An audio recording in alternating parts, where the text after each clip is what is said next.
So it was overall an interesting day today. It definitely did not take advantage of this price action. Honestly, was more or less beautiful on both ES and NQ. But going to recap both of them. First of all, we didn't have an SMT. We did for a little bit, right where I had this marked out. So ES was the lagging index, if I'm not mistaken. Yeah, it was the lagging index. So we were obviously making higher lows here. Move over to NQ. At this point, we were making lower lows. So I'm thinking, cool. We're obviously going to displace higher. We then had this move down at 943. I kind of thought this was just going to be a huge sell-off. I was kind of disappointed, but obviously that was not the case. So I was more focused on the 5-minute today.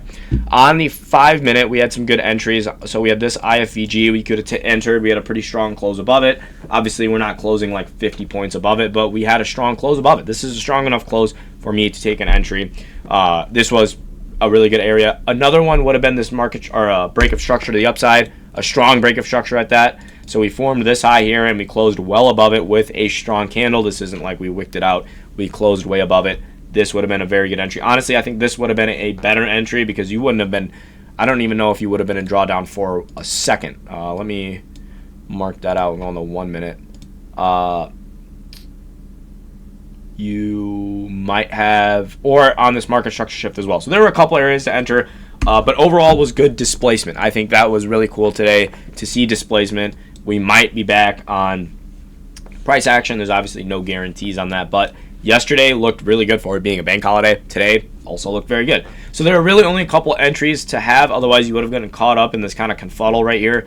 Was that IFEG, this break of structure, or on the 1 minute was that market structure shift I had marked out. So once we closed above this prominent high, we ended up going up, right? We already took out the low.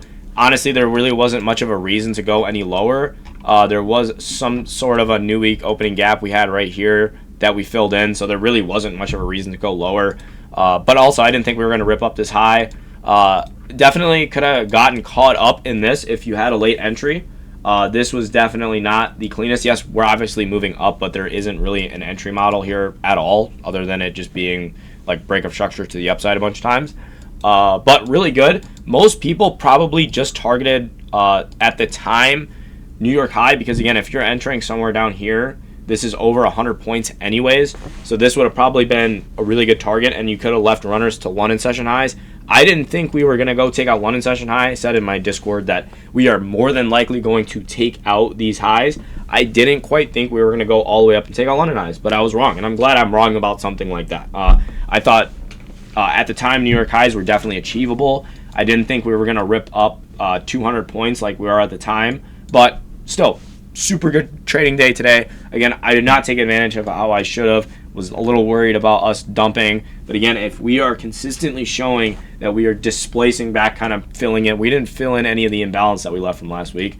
We are still way below that. We're not going to make progress again on that until another almost 400 points. But we are showing, hey, past 2 days, really good trading days, really good setups. We're displacing. That's what's most important, is we're actually getting volume towards draws, and it's really cool to see that. So going to be more worried about trading on the XFA. I'm going to do the opposite. I'm going to, is this trade good enough to take on the XFA? If it is, then I'll take it on the eval account as well. I'm kind of been stuck in between just forcing trades on the eval accounts and not taking really, really good setups, really prominent setups, and risking too much. And I haven't even touched the XFA.